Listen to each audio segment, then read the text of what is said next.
Welcome to Brave Voice English. Listen, read, and learn English with short stories. Don't forget to subscribe. Let's begin. The Big Mistake. It was a warm summer afternoon in the small town of Brooksville, the kind of place where everyone knew each other's names, where neighbors waved from across the street, and where life seemed predictable until it wasn't. At the edge of town, in a small white house with a red door, lived a young man named Daniel Reeves. Daniel was 24, fresh out of college, and eager to make his mark on the world. He was bright, ambitious, and full of ideas, but like many young dreamers, he sometimes rushed into things without thinking them through. Daniel had recently started working at a small but growing marketing company called Silverline Strategies. It wasn't glamorous, but it paid decently, and he liked his co-workers. Most importantly, it gave him a chance to prove himself. He wanted to climb the ladder quickly and show everyone that he wasn't just another small-town boy with big-city dreams. His boss, Mr. Harold Keaton, was a sharp, no-nonsense man in his 50s. He had a reputation for being tough but fair, and he valued results above all else. "Ideas are cheap," Mr. Keaton often said during meetings. "Execution is what matters." Daniel admired him, even if the man's strict demeanor made him a little nervous. One Friday morning, the office was buzzing with excitement. Silverline had just landed a potential deal with Northpoint Electronics, a major tech company. If they could impress Northpoint with a marketing pitch, Silverline could secure its biggest client yet. Mr. Keaton called an emergency meeting. "We've got one shot at this," Mr. Keaton told the team, pacing at the front of the conference room. "The meeting with Northpoint is on Monday. We need a killer pitch, something bold, fresh, and unforgettable." Daniel's mind started racing. He had an idea, something different from anything Silverline had ever tried before. He imagined sleek digital ads, a viral social media challenge, and a unique branding approach that would make Northpoint the talk of the internet. When Mr. Keaton asked for volunteers to lead the pitch, Daniel's hand shot up before he could think twice. "I'll do it," he said, his voice steady even though his heart was pounding. Mr. Keaton raised an eyebrow. You've only been here 3 months." "I know," Daniel replied, "but I have a strong vision for this campaign. I can make it work." The room went silent. A few co-workers exchanged doubtful glances. Mr. Keaton studied Daniel for a long moment, then finally nodded. "All right, Reeves. It's your show. But understand this, if you blow it, there won't be a second chance."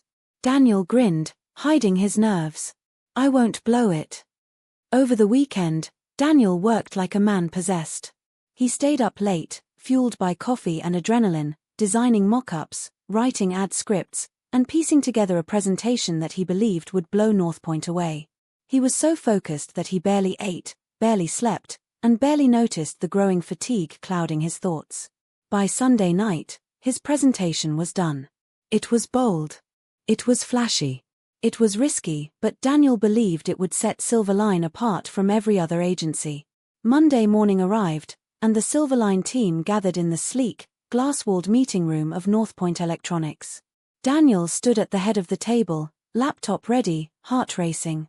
Across from him sat 3 Northpoint executives, including their CEO, a tall woman named Margaret Rowe who had a reputation for being both brilliant and brutally honest. Daniel took a deep breath and launched into his pitch. He spoke with energy and passion, clicking through slides filled with vibrant images, catchy slogans, and unconventional ideas. He could feel the adrenaline surging through him as he described the viral potential of the campaign. But as the presentation went on, Daniel noticed something unsettling. The executives' expressions weren't lighting up the way he'd imagined. Margaret Rowe leaned back in her chair, arms crossed, her face unreadable. One of the other executives frowned slightly at a slide showing a risky social media stunt. By the time Daniel wrapped up, the room was silent. He smiled, expecting questions, maybe even applause. Instead, Margaret spoke in a calm but cool tone. "Mr. Reeves, I appreciate your enthusiasm," she said. "But I have to be honest, this campaign doesn't align with our brand values at all. It's flashy, yes, but it's also risky in ways that could damage our reputation. North Point prides itself on trust and reliability. Your ideas don't communicate that. Daniel felt the air leave his lungs. I understand, he stammered, though he didn't, not really. Margaret closed her folder. We'll be moving forward with another agency. Thank you for your time. The meeting ended abruptly. Back at the office, Mr. Keaton called Daniel into his office and shut the door. What happened out there? Mr. Keaton asked, his voice quiet but sharp. Daniel swallowed hard. I thought they'd want something bold, something different. They wanted something that worked for them, Mr. Keaton replied. You didn't take the time to understand the client. You made it about your vision, not their needs. Daniel's stomach sank. He knew Mr. Keaton was right. In his rush to impress, he had skipped the research, the listening, the subtle tailoring that made a campaign truly connect. He had been so eager to prove himself that he had made the pitch all about him. That week, Silverline lost the North Point opportunity. It wasn't just a lost deal, it was a blow to the whole team's morale. Some of Daniel's co-workers were polite but distant. Others avoided him altogether. The guilt weighed on him like a stone. Days turned into weeks. Daniel thought about quitting more than once. But something in him refused to run away. Instead, he decided to learn from what had happened. He started sitting in on client meetings quietly, taking notes, listening more than he spoke. He studied successful campaigns, not just the flashy ones, but the ones that built trust and delivered results. Months later, another big opportunity came along, this time with a mid-sized outdoor gear company. Mr. Keaton led the first meeting and then surprised Daniel afterward. You're going to take point on this one, Mr. Keaton said. Daniel blinked. After last time? Mr. Keaton's expression softened just slightly. Everyone makes mistakes, Reeves. What matters is whether you learn from them. So, show me you've learned. This time, Daniel didn't rush. He spent hours talking to the client, asking questions, understanding their history, their customers, their goals. He crafted a pitch that was still creative but rooted in the client's identity. When presentation day came, Daniel felt calmer. The pitch went smoothly. The client smiled, nodded, and asked excited questions. By the end of the week, Silverline had secured the deal. Mr. Keaton gave Daniel a rare smile. Not bad, Reeves.